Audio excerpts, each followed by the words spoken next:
Professor Babones joins us tonight. Professor, thank you for your time. Before we go to America, this is what I argued in Queensland. While the treatment of coronavirus was an issue, there were a stack of other issues, weren't there, that the opposition failed to prosecute?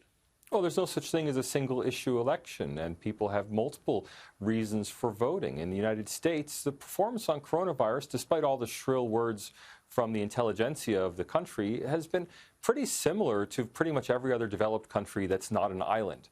In fact, the worst-performing states are the Democratic strongholds of New York, New Jersey, Connecticut, and Massachusetts. And with public health mainly being managed at the state level in the United States, well, those four states are the ones that had the epic fails of their citizens. I mean, my best friend's mother died in New York State in a nursing home when Governor Cuomo sent home all the patients from the hospitals. The same thing Boris Johnson did in the UK that resulted in the high death rates in the UK.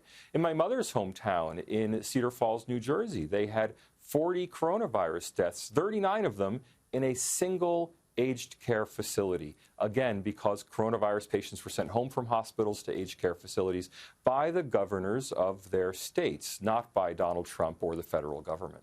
I noticed an exit poll, it's a very valid point you make, by Edison Research for major American television networks, which said only 2 out of 10 voters nominated the pandemic as the most important issue. What are we to make of not just a president, but a candidate for the presidency who doesn't appear, who seems to have been protected at every turn by the media? He cheated at university. It's his 4th crack at the gig.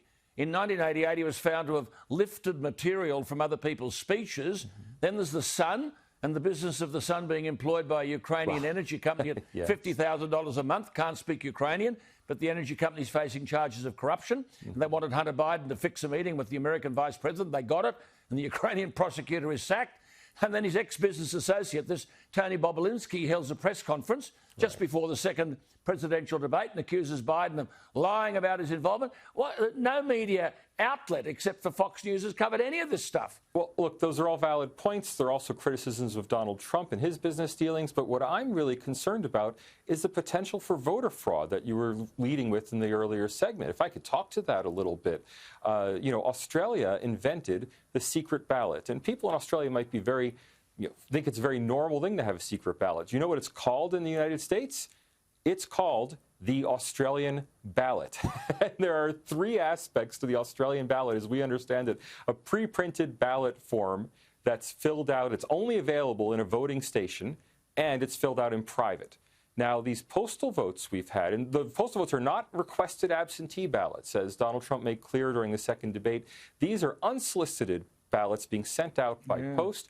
Well, they can be filled out in community centers and old age homes. If you have 400 postal ballots being sent to people in an aged care facility, for example, or in a community center. Be filled out by anybody. They can be filled out by anyone. Or they can be filled out in a big group together with someone looking over your shoulder with friends comparing their ballots. And pay a few bob. Pay them a few bob along the way. And in California, it is perfectly legal for those then to be picked up by one person and delivered. Now, in Minnesota, the cases you talked about earlier, it's not legal, but apparently it's been done, that people have picked it up. And well, look, we're not talking about fraud going back to the 19th century. In, again, my own home county of Passaic, New Jersey, the Paterson, New Jersey city council elections had to be rerun this year because of postal vote fraud. So I don't know if there has been postal vote fraud. I just know the system that's been used in states that have sent out these unsolicited postal ballots is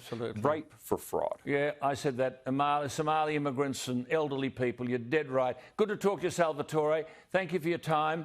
All the best. Lovely to hear that American accent. I hope you heard Whitney Houston last night singing the Star-Spangled Banner. Here we are. I've got my flag pin. There you are. Professor Salvatore Babones from Sydney University.